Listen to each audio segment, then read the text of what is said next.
Fala, fonovintes, eu me chamo Gisele Leite, estamos aqui para o nosso 6º episódio do nosso podcast. Me estreia aqui com vocês, hoje com a fonoaudióloga Júlia Valente, discutiremos o tema Desafios e Práticas da Docência em Fonoaudiologia. E como vocês já sabem, aqui nós temos uma regra que quem se apresenta é o próprio convidado. Então, Júlia, quem é você na fila do pão? A fila do pão, deixa eu ver. Meu nome é Júlia Valente, fonoaudióloga, apesar das pessoas acharem que eu sou só audiologista, eu sou fonoaudióloga, graduada aqui pela Universidade Federal da Bahia. Além de fonoaudióloga, sou professora, estou há 13 anos nessa jornada de docência, sou especialista em áudio, então sou audiologista e tenho mestrado e doutorado aqui pela UFBA também. Mas principalmente eu sou uma pessoa que ama a fonoaudiologia e ama esse mundo de docência, principalmente essa convivência que a gente tem com os alunos na hora, né, que a gente cai nesse mundo de ensino, teoricamente pesquisa e extensão também. Perfeito, um currículo extenso a senhora tem. Então, para iniciarmos o nosso bate-papo, vamos para a nossa primeira pergunta, que é: em que momento da sua trajetória profissional você percebeu um desejo, uma vontade de iniciar na vida de docente? Boa pergunta. Eu acho que meus pais, quando juntou o gênio do pai e da mãe, caiu na docência, porque meu irmão é docente também. Então, acho que a gente não ia sair muito daí. Quando eu estava na graduação, eu sempre tive muita facilidade com áudio, né? Então, eu sempre ajudava, né? Ensinava os colegas, fui monitora de áudio, mas nunca, quando eu saí, que eu me formei, eu falei assim, vou ser professora, tá? Só que eu não sabia direito como fazer, né, para ingressar no mercado. Há alguns anos atrás, a gente não tinha esse boom da fonoaudiologia que a gente tem hoje em dia. Então, não era tão fácil ingressar no mercado assim. Eu fui trabalhar em Barreiras, não deu certo e voltei. Quando eu voltei, eu estava meio perdida no mundo que eu ia fazer. E a professora Silvia Ferriti me chamou para vir como preceptora. E na hora que eu voltei como preceptora aqui, que aí eu vi realmente o que era docência, que eu vi ela dando aula, né? Que querendo ou não, eu comecei a me relacionar com os alunos. Aí foi que eu comecei a desenvolver realmente o interesse pela docência, mas ainda demorei um pouquinho para assumir. Então, assim, ainda demorei um pouquinho para ir fazer o mestrado, ainda demorei um pouquinho para fazer o primeiro concurso para substituto para cá, né? Estava muito apegada na clínica e daí por diante. Legal. Dentro dessa sua descoberta como docente, teve alguém que foi sua inspiração, algum momento específico que agora... Nesse momento de quando eu voltei para ser preceptora com surda. Por duas coisas. Tanto por descobrir como é a docência, né? E por descobrir uma audiologia que eu não conhecia. Parece meio maluquice, né, falar isso. Mas eu tinha aprendido na graduação audiologia de uma forma completamente diferente, né? Até da forma que eu ensino também, né? Então, quando eu voltei, sabe quando você vê uma coisa e você fala assim, o mundo é diferente? Sabe, que você olha e fala assim, talvez aqui eu me encaixe. Uhum. Então, foi nesse momento... Ela me serviu muito de inspiração, né? A primeira vez que eu fui substituto aqui, ela estava aqui também. E eu acho que ela tem o dom de inspirar mesmo, porque, por exemplo, o Tati também foi muito inspirada nela. Então, talvez eu acho que ela fazia algo sensacional, assim, né? Que fez com que a gente se inspirasse tanto de querer ser parecida com ela. Então, eu vou colocar ela. Justo, né? Justo. Ela foi uma grande inspiração na sua jornada. E nessa experiência... de docente, você sente que te influencia de alguma maneira na sua prática clínica? O que eu vejo muita gente falar, muitos colegas de trabalho falar é o seguinte, como é que você lembra disso? Como é que você sabe disso? Ou quando a gente pega um caso muito difícil, uma coisa muito complicada, ou então também me ajuda no sentido de as coisas mudam e eu fico sabendo que as coisas mudaram. Sabe? Porque a gente tem que ficar se atualizando. Mas por que eu falo isso? Porque eu falo assim, por que eu lembro disso? Porque eu tenho que lembrar todo semestre, todo ano, na hora que eu vou dar aquela disciplina. Então eu estou sempre revendo a teoria do que eu estou fazendo. E muitas vezes, acho que em todas as áreas, quando a gente vai fazendo muita coisa e não vai revendo a teoria, às vezes a gente vai esquecendo o motivo das coisas, ou se... é um detalhe importante que é raro de aparecer na hora que aparece. Então, por exemplo, eu tenho uma amiga minha que volta e me fala assim, como é que você coloca essa alteração aqui? Porque nunca aconteceu comigo. Aí eu falo desse jeito. Mas como é que você sabe que é isso? Como é que você lembra? Porque eu sou obrigada né, a rever tudo isso. E eu digo muito assim, você quer saber se você aprendeu ou se você quer ter um outro olhar sobre uma coisa, tenha que ensinar essa coisa. Porque você tem que dar um jeito na sua cabeça disso fazer sentido para que em algum momento faça sentido para o outro, né? Então, por exemplo, eu não dou só aula de áudio. Eu dou, né, na Unijorge, eu dou biofísica, eu dou fisiopatologia, né? Eu dou políticas públicas, eu dou saúde do trabalhador, né? Então, são muitos conceitos que eu não lembrava. Eu não lembrava as coisas de biofísica. Podia lembrar um pouquinho da áudio, né? Mas fisiopatologia, questões de voz, por exemplo, entendeu? Então, assim, a gente acaba lembrando desses detalhes e, às vezes, até na própria aula eu vou explicar, gente, isso aqui é por causa disso, disso, disso da biofísica. Aí todo mundo fala assim, hã? Como é que lembra? Eu falo, porque eu tenho que dar isso uma vez por ano. Então, é como se ficasse mais fresco as coisas na cabeça, sabe? Comparado. E eu não culpo as outras pessoas que não fazem isso. A gente vai entrando mesmo no cotidiano da vida. Provavelmente, se eu não tivesse que estar falando isso todo o tempo, eu também ia acabar esquecendo. Tranquilamente. Então, é sobre o exercício de, na docência, você tem que estudar para ensinar o outro. E se atualizar. Você tem que saber também. Exatamente, se atualizar, né? Por exemplo, na otorrinolaria, a gente está tendo uma mudança muito grande de como a gente enxerga o exame, está mudando até como que a gente descreve o resultado dos exames. E aí eu fui lá na clínica e questionei, a gente não podia fazer assim agora? Porque está fazendo assim agora. Por quê? Eu falei, porque eu tive que estudar, eu tive que correr atrás, descobrir que o negócio mudou, para eu também não passar o conteúdo defasado, entendeu? Sim. Então também te força sempre a estar atualizado, né? Nesse sentido. Legal. E na sua visão, quais são os principais desafios enfrentados na docência em fonoaudiologia atualmente? Eu não acho que seja na docência em fono, não. Acho que seja na docência. Na docência que são... Não me entendam mal, os alunos. A gente tem uma mudança de perfil de pessoas, né? Assim, eu vejo muita gente querendo que os alunos sejam um aluno que eu fui. Isso não vai acontecer. Não adianta, né? Assim, por diversas razões. Então, assim, o que funcionava há 13 anos atrás, quando eu comecei a dar aula, não vai funcionar agora, né? Então, o principal desafio é a gente conseguir se reinventar junto, né? Tanto pelo maior acesso à tecnologia, porque o que eu vejo muitas vezes falar é assim, a gente tem que mudar a nossa forma de dar aula para que o aluno se sinta conectado. E acha que é só, sei lá, você começar a passar vídeo em vez de, sabe, trazer alguma tecnologia, trazer alguma coisa, sair só da louça. E não é isso, sabe? A própria forma de entender, a própria forma de se relacionar é muito diferente do que era antigamente. Então, eu acho que essa é a questão mais desafiadora.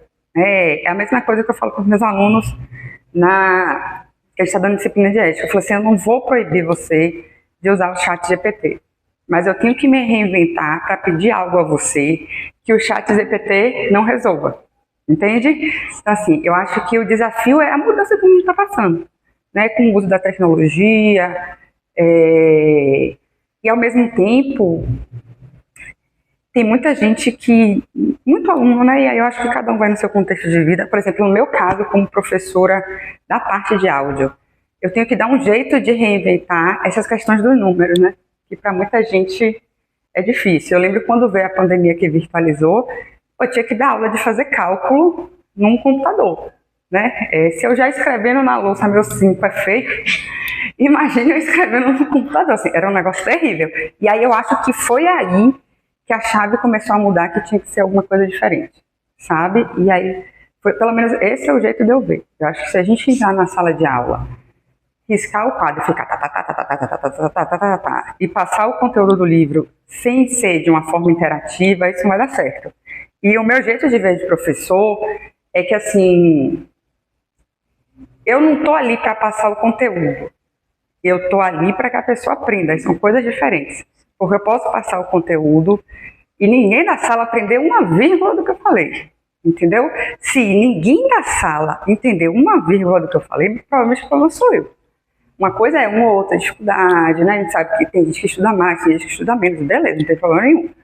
Mas se ninguém entendeu, o problema sou eu. E aí eu vejo que muitos professores não vêm desse jeito. Eu vejo muito, teve uma coisa que eu vejo acontecer muito. O professor fala assim, você não sabe fazer. Aí eu viro e pergunto, alguma vez você pegou a mão dela e falou assim, é assim que faz? Para você cobrar dela que ela não sabe fazer? Não fez, entendeu? Então, eu acho que é essa mudança de mundo. Eu acho que é um desafio para tudo, não é só para docência, não. Eu acho que para quem é aluno, para quem é, sei lá, pensa em outra profissão, para a própria prática clínica, hoje em dia. Hoje em dia a gente tem um desafio muito grande, por exemplo, de dar diagnóstico auditivo dessas crianças que estão com transtorno de desenvolvimento. Isso não acontecia antigamente. Então, eu acho que o mundo está mudando e aí está indo junto os desafios. Muitos desafios, inclusive. E no meio desses vários desafios e essa mudança de mundo, como você trouxe, e nos seus anos de prática como professora, quais são os seus maiores aprendizados nesses anos de atuando como docente mesmo? Meus maiores aprendizados. Boa pergunta. Acho que nessa eu não tinha pensado, não. Eu aprendi, que é uma coisa que eu aprendi muito, que é uma coisa que vai espantar muita gente. Eu aprendi a colocar a saúde coletiva na minha vida, de audiologista. E foi a docência que me ensinou isso, sabe? Foi eu tentar puxar dos alunos essa questão reflexiva, essa questão que não é só apertar botão, sabe? Eu preciso saber a técnica, preciso saber o cálculo, ótimo, mas vai muito além disso. A docência me trouxe muito isso, sabe? Muitas vezes de forma forçada. Porque ficava, tem que botar a saúde coletiva, tem que botar a saúde coletiva.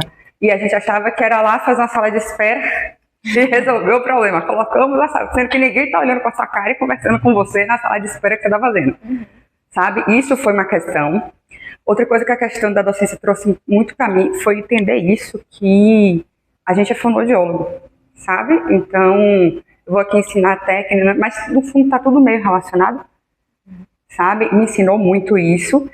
E tem diversos alunos que ensinam um monte de coisa, né? Com certeza, eu era muito mais dura do que eu sou hoje, né? Na forma de lidar com o aluno, né? Às vezes o aluno fala e me ensinou também, não tem como, e é isso que eu falo para todo mundo, desde o começo até o fim. Além dessa mudança que tem de relacionamento, de mundo, com certeza, uma coisa que eu explicava há 13 anos atrás, eu não explico do mesmo jeito que hoje. Então a gente vai se aperfeiçoando, a gente também vai vendo o que funciona, o que não funciona. Então muita coisa mudou, assim. Aluno ensina muito, né? Tem aqueles alunos que vão marcando, ainda mais eu que gosto de me relacionar com os alunos, tem muito aluno que ensina muita coisa, assim, de aluno de achar que o aluno não é capaz, e você falar, você é capaz, vem cá, sente e faça que você vai conseguir, sabe? Acho que faz você amadurecer, não tem muito pra onde correr, não. A caminhada vai moldando, né? Vai moldando, mas é isso, assim, eu acho que você vai ser moldado, não tem pra onde correr. Tá? Ninguém vai ficar 13 anos, acabar os 13 anos, que é o que eu tenho de docência, e ser a mesma pessoa no começo. Mas eu acho que você pode escolher como você vai se moldar, né? Você pode se moldar para se tornar uma pessoa melhor, para abrir sua cabeça. Então, assim, em que mundo eu achei que eu ia voltar a saber alguma coisa de voz porque eu tinha que dar biofísica e fisiopatologia da voz, sabe? Não é melhor eu abrir minha cabeça, né, e tentar explicar isso de uma forma melhor, até a saúde do trabalhador, né, e daí por diante. Então, acho que a gente também pode escolher a forma que a gente vai se moldar, né? Eu tento me moldar para o lado que eu acho mais positivo, né, que eu acho que vai contribuir para mim, que vai contribuir para a minha prática, que vai contribuir para os meus alunos, que vai contribuir para todo mundo. Tem gente que tenta se moldar, talvez, pelo lado mais fácil, que nem sempre é o lado mais fácil você evoluir. Tem gente que acha que para onde vai se moldar é o jeito certo e não é compatível com outras pessoas. Então, também, assim, não é um moldar aleatório, né? A gente vai escolhendo as direções que a gente vai pegando para chegar. Aí, por exemplo, quer ver? O doutorado. O doutorado me ensinou coisas que vão muito mais além, assim, da docência, sabe? Eu sempre tive as coisas, entre aspas, de forma fácil. Não é de forma fácil no sentido de que facilitaram. Mas, assim, eu passei um ensino médio de qualidade, passei de primeira no vestibular, passei tranquilo minha faculdade, saí da minha faculdade, fui fazer minha especialização, tentei o mestrado, a primeira vez que eu tentei o mestrado, passei no mestrado, e aí eu fui tomar o baque quando eu estava no doutorado. né, que eu tive que tentar 3 vezes para passar no doutorado, né? Depois que eu passei no doutorado, no meio do doutorado, fui abandonada pelo meu orientador. Pra você ter noção, minha pesquisa de mestrado foi tão tranquila que eu estava com o artigo aprovado antes de defender. Então, assim, eu estava como é tudo perfeito. E aí o doutorado veio me mostrar que, assim, uma hora não vai ser. E aí no doutorado, por exemplo, eu comecei a entender muitos alunos meus que tinham dificuldades no meio do caminho. E a gente achava que, não, só não quer estudar, só não quer fazer, sabe? E aí quando o meu orientador me abandonou no doutorado, eu simplesmente não conseguia fazer meu doutorado. Sabe, eu não conseguia, eu lembro que a Ana Paula era minha orientadora, né? E a Ana Paula, Júlia, você tem que fazer. Júlia, eu não conseguia sentar. E aí eu já estava conversando com meu marido, agora eu entendo aquele aluno que fala, eu não consigo ir fazer o negócio. Para mim isso não existia. Sabe, quando eu vivi essa experiência que eu só sentei para fazer, porque eu recebi um lindo e-mail falando de se não terminar tal, você está jubilada, né? E aí eu sentei para conseguir fazer.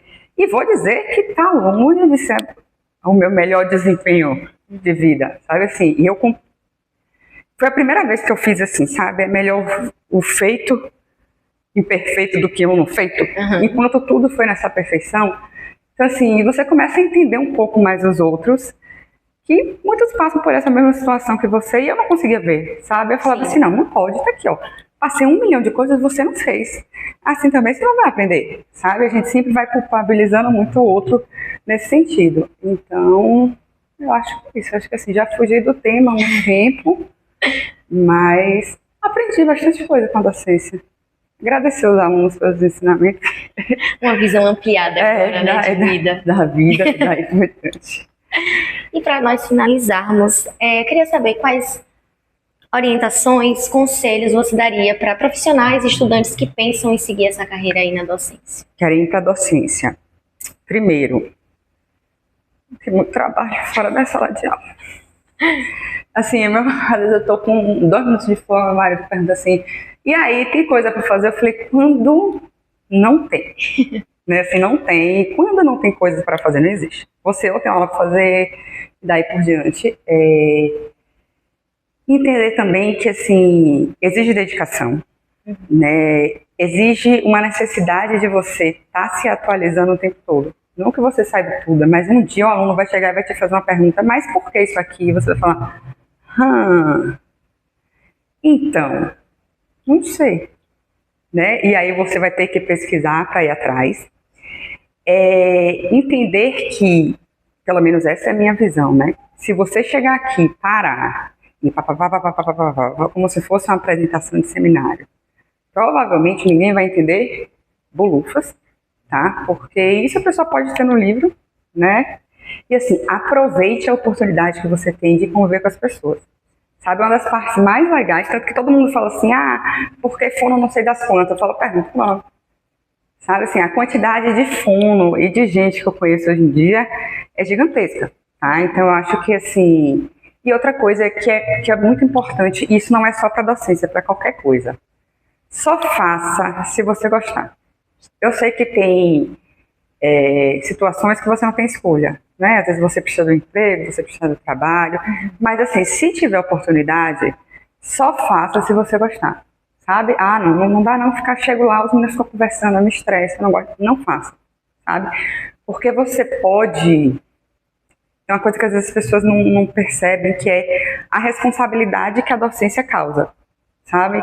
Você pode, às vezes, trazer um trauma, uma trava no aluno que você não tira mais, sabe? Ou formar um aluno que não aprendeu, né, que vai virar fonoaudiólogo, por uma falta, sabe, de relação, de compreensão. Então, assim, é uma das coisas que assim, você tem que gostar para fazer. Por que gosta? Sei lá, a gente é meio maluco, né? A gente faz coisas aleatórias. Mas você tem que gostar para você fazer, porque exige uma dedicação assim. Você vai morrer fazendo aula, sabe? Você vai ter que fazer milhões de coisas em casa, vai ter milhões de provas para corrigir, enquanto, teoricamente, quando você sair da sua clínica, né, pensando em fono, o problema está resolvido. Então, assim, eu acho que é ter noção da responsabilidade que a gente está carregando. Eu estou formando um profissional que, quando sair, vai atuar como fonoaudiólogo, baseado naquelas coisas que eu ensinei, e se ele está formando, é porque eu aprovei e falei, assim, ele sabe o mínimo para fazer, sabe? Então, eu acho que também tem noção da responsabilidade que você carrega. Mas é legal, Ju. Não é ruim, não. A ação é legal. É gosto, a ação é legal. É legal. Enfim, chegamos ao final do nosso 6º episódio. Eu queria muito agradecer a sua presença, a sua disponibilidade e tudo que foi dito aqui, né? Os aprendizados que você deixou para nós. Eu que agradeço. Assim, eu amo falar, né? Se for da fonoaudiologia, da docência, então, é melhor ainda. Não esquecendo de uma próxima vez, no próximo convite, está aí, né? Estou sempre aqui, pode chamar. E é isso, gente. Chegamos ao fim do nosso 6º episódio. Eu agradeço você pela sua audiência. Fica ligado nas nossas redes sociais para quando lançarmos o próximo. E é isso, um beijo e tchau. Tchau.